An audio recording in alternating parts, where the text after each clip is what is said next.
নমস্কার বন্ধুরা, জয়ার পাকশালাতে সবাইকে স্বাগত।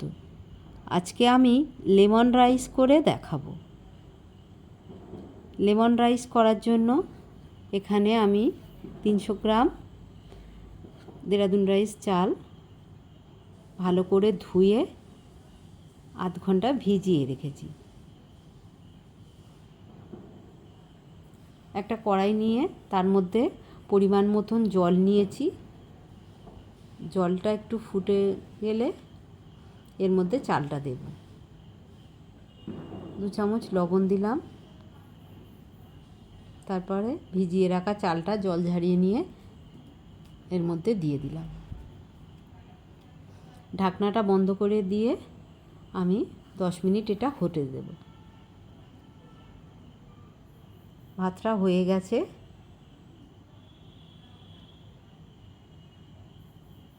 এইটি 80% কুক করে নিয়েছি। কড়াইতে তেল দিলাম, দিয়ে এর মধ্যে চানা ডাল দিলাম,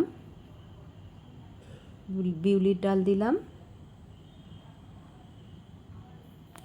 এটা একটু ভাজতে দেব, সুন্দর গন্ধ বেরোনো পর্যন্ত ভেজে নেব। এর মধ্যে কিছুটা আদা কুচি দিলাম, লঙ্কা কুচিয়ে দিলাম, আর কারি পাতা দিলাম, 1 মুঠো চীনা বাদাম দিলাম। দিয়ে সব ভালো করে ভেজে নিতে হবে।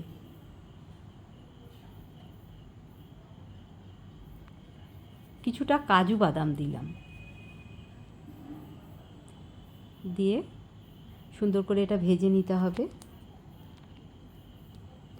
লেমন রাইস হঠাৎ দুপুরবেলা কোনো অতিথি এলে বা বাড়িতে তেমন কিছু করতে ভালো লাগছে না, তখন শুধুই লেমন রাইস ভালো লাগে। এর সঙ্গে যদি 1 বাটি রায়তা থাকে আর তো কিছুই লাগে না।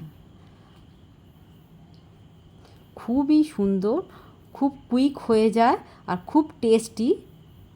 লাঞ্চ বা ডিনারের পক্ষে খুবই বেটার অপশান। এর মধ্যে ভাতটা দিয়ে দিলাম,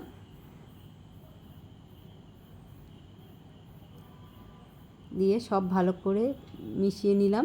1 চামচ লবণ দিলাম। রেসিপিটি ভালো লাগলে লাইক, শেয়ার, কমেন্ট, সাবস্ক্রাইব করতে ভুলবেন না। পাশে থাকা বেল আইকনটি প্রেস করে দেবেন। আমার নেক্সট ভিডিওর নোটিফিকেশান সবার আগে আপনার কাছে পৌঁছে যাবে। এটা হয়েই এসেছে। আধখানা পাতিলেবুর রস এর মধ্যে দিয়ে দিলাম, দিয়ে সব ভালো করে মিক্সড করে নেব। খুব কম উপকরণে খুব টেস্টি খাবার। ঢাকা দিয়ে দিলাম। এটা হয়েই গেছে। আমি ফ্লেমটা অফ করে দিয়েছি। কেমন হলো অবশ্যই কমেন্ট বক্সে জানাবেন। এই যে দারুণ সুন্দর দেখতে হয়েছে, আর খেতে তো অসাধারণ। আমি একটা সার্ভিং বোলের মধ্যে এটা এইভাবে ঢেলে নিচ্ছি। এটা আমার হয়ে গেছে।